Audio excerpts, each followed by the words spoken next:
Olá pessoal, tudo bem? Sejam muito bem-vindas, bem-vindos, bem-vindes aqui de volta ao canal. Eu sou Sica Moura e hoje, para comemorar a chegada de The Flash aos cinemas, finalmente, eu trouxe aqui a lista das minhas adaptações favoritas da DC para os cinemas. Então fica comigo depois da vinheta e bora lá!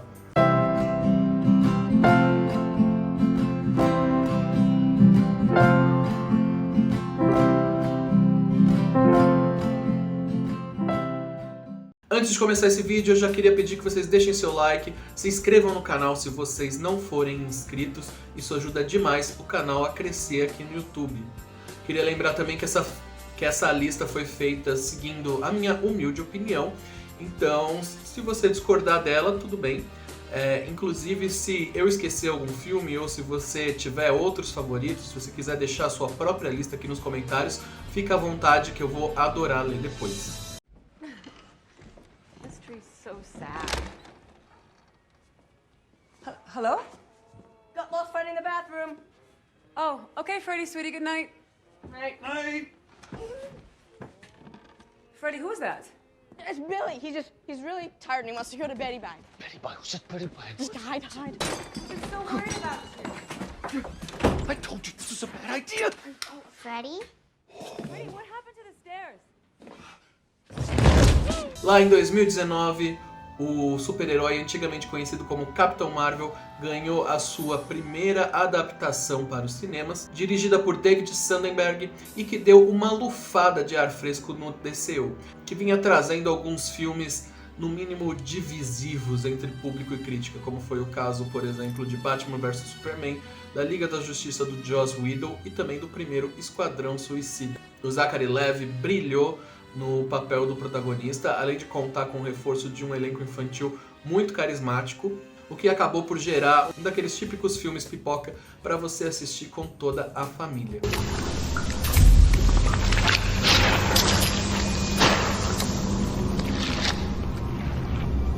Lu, por que demorou tanto? Olá, John. John, olá.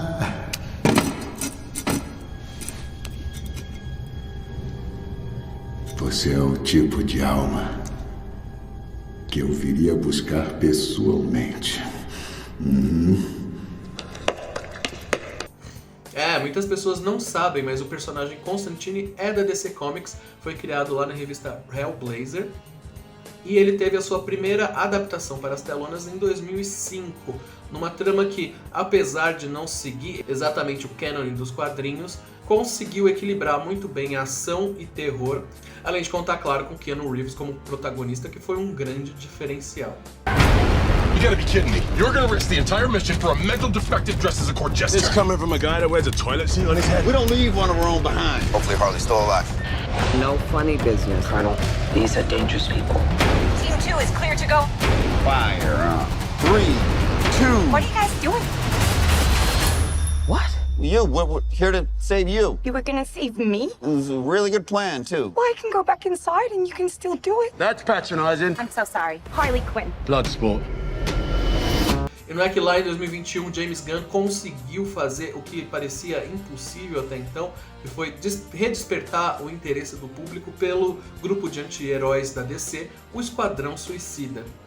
Depois do fracasso do primeiro filme, o diretor trouxe um pouco do seu humor caótico para essa sequência reboot, também não deixou de aproveitar as poucas coisas que deram certo na tentativa anterior, como a Arlequina da Margot Robbie e a Amanda Waller da Viola Davis, além de conseguir introduzir uma série de novos personagens carismáticos, um deles que acabaria ganhando uma série própria posteriormente, o pacificador do John Cena.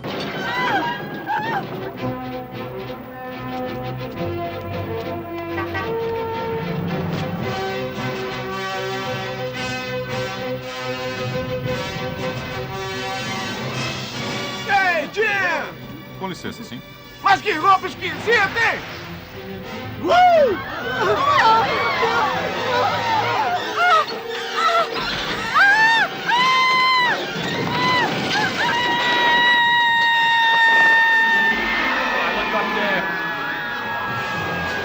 O que é aquilo?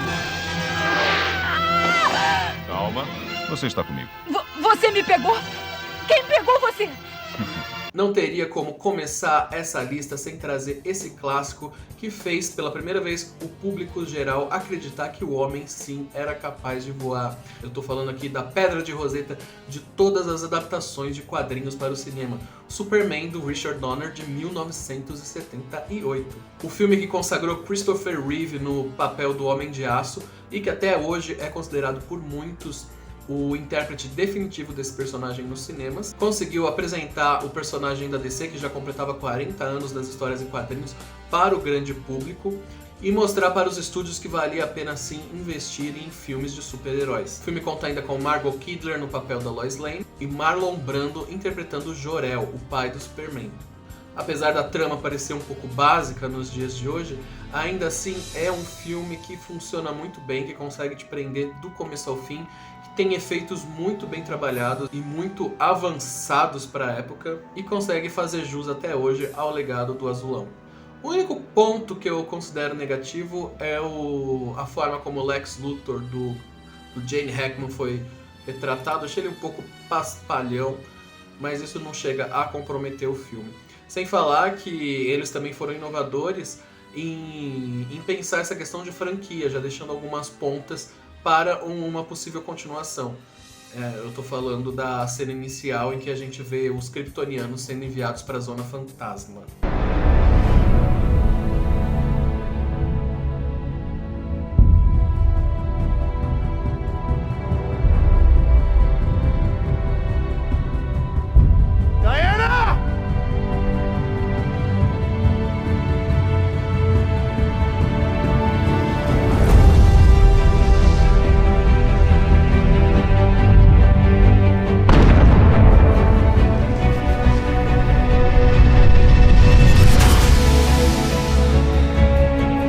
Demorou mais de 70 anos, mas finalmente a Mulher Maravilha fez o seu debut nos cinemas com Mulher Maravilha, dirigido por Patty Jenkins e lançado em 2017. Olha, entre altos e baixos da era Snyder à frente da DC, quase unânime que a escolha de Gal Gadot e a caracterização da personagem foram impecáveis. E esse filme bebe muito da fonte lá do Superman de 1978, mas claro, trazendo as características próprias da heroína amazona.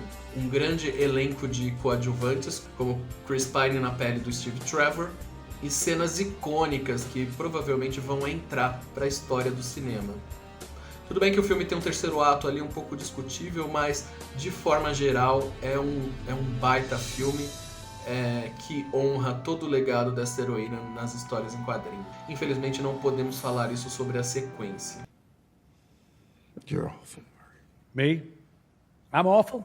Oh yeah, how am I awful? Playing my video. Inviting me on the show. You just wanted to make fun of me. You're just like the rest of them. You don't know the first thing about me, pal. Look what happened because of what you did, what it led to. There were riots out there. 2 policemen are in critical condition. You're laughing. You're laughing. Someone was killed today because of what you did. I know. How about another joke, Em 2019 chega aos cinemas Coringa, dirigido por Todd Phillips e com Joaquin Phoenix no papel do grande antagonista do Homem-Morcego. Com uma pegada mais realista e pé no chão, muito inspirada pelos filmes do Scorsese, obras como Taxi Driver e O Rei da Comédia, Coringa consegue trazer uma nova abordagem à origem desse personagem e se consagrou como um grande filme, alcançando mais de 1 bilhão de bilheterias e rendendo um Oscar mais que merecido para o seu protagonista.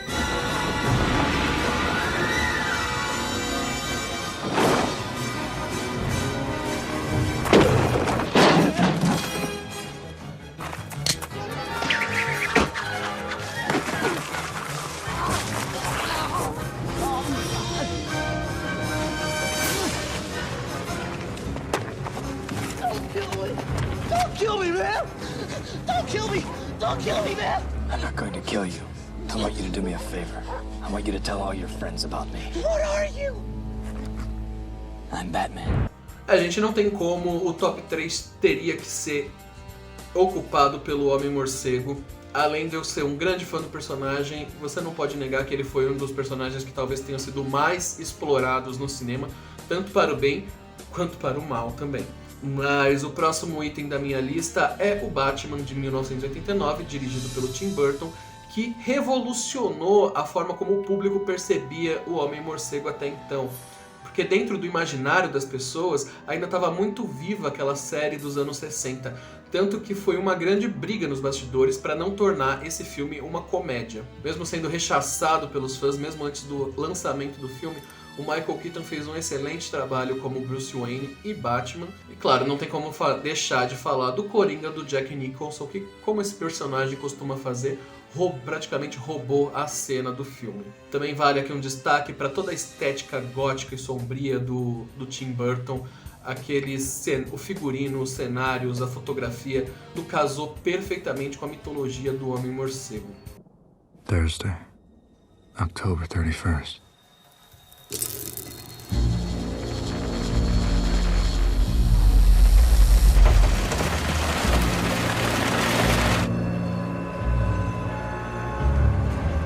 The city streets are crowded for the holiday.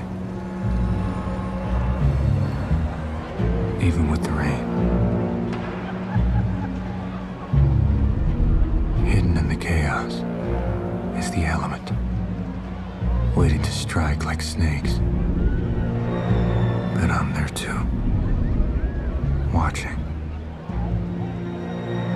2 years of nights have turned me into a nocturnal animal.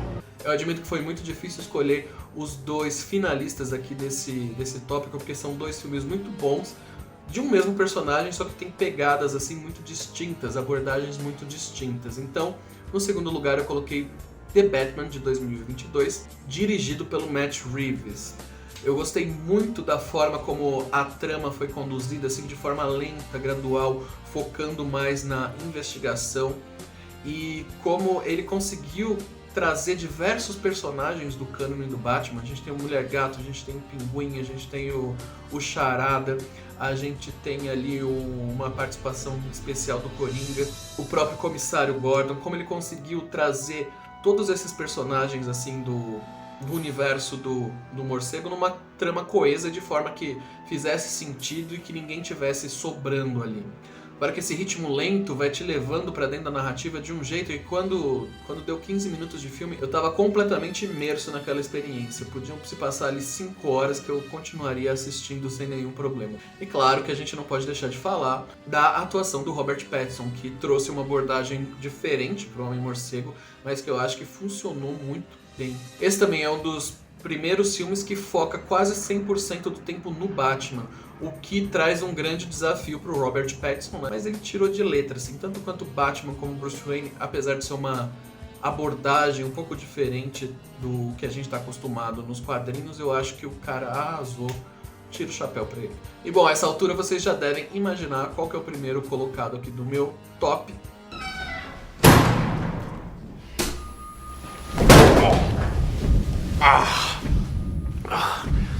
Never start with the head. The victim gets all fuzzy. You can't feel the neck. See? You wanted me. Here I am. I wanted to see what you'd do. And you didn't disappoint. You let 5 people die. Then you let Dent take your place. Even to a guy like me, that's cold. E é claro que é Cavaleiro das Trevas, dirigido por Christopher Nolan. Depois de fazer um excelente trabalho em reviver a franquia do Homem-Morcego nos cinemas com Batman Begins lá em 2005, Christopher Nolan trouxe essa sequência que foi de arrasar quarteirão. Além de ser considerado um dos melhores filmes do Batman, também é considerado por muitos como um dos melhores filmes de super-heróis de todos os tempos. E grande parte disso se deve à forma como o Coringa foi retratado e como foi interpretado pelo Heath Ledger, que até chegou a ganhar um Oscar póstumo por esse trabalho. O Heath Ledger conseguiu trazer uma construção, apesar de ser um pouco mais pé no chão do Coringa, ainda muito caótica, cínica e ameaçadora, gerando talvez o embate definitivo entre esses dois personagens fora das histórias em quadrinhos. É claro que não dá pra deixar de falar também do Christian Bale, que fez um excelente trabalho no Bruce Wayne, inclusive porque ele interpreta 3 personagens muito distintos aqui ao longo dessa trilogia. Nós temos o verdadeiro Bruce Wayne, nós temos o Bruce Wayne que se vende como um playboy para o público, e nós temos o Batman, que é quando ele libera todo o seu ódio, a sua raiva.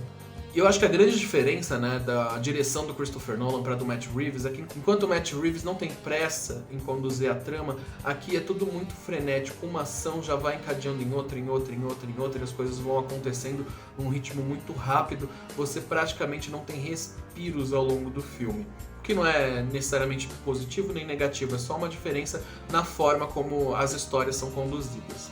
Eu não posso encerrar esse vídeo sem fazer uma menção honrosa a Batman e a Máscara do Fantasma, que não é um filme live action, é uma animação, mas que por muito tempo foi considerado como a adaptação definitiva do personagem para o cinema. Na trama nós vemos o surgimento de um novo criminoso, o Fantasma, que começa a assassinar velhos gangsters de Gotham City, jogando a culpa no Homem-Morcego. Esse filme, que serve como uma espécie de prólogo à série animada, ele traz toda aquela ambientação e aquela trilha mais pesada dos filmes do Tim Burton, tornando Gotham uma cidade assim um pouco perdida no tempo, com características dos anos 40, dos filmes noir dos anos 40, mas também com elementos da época atual em que o filme foi feito.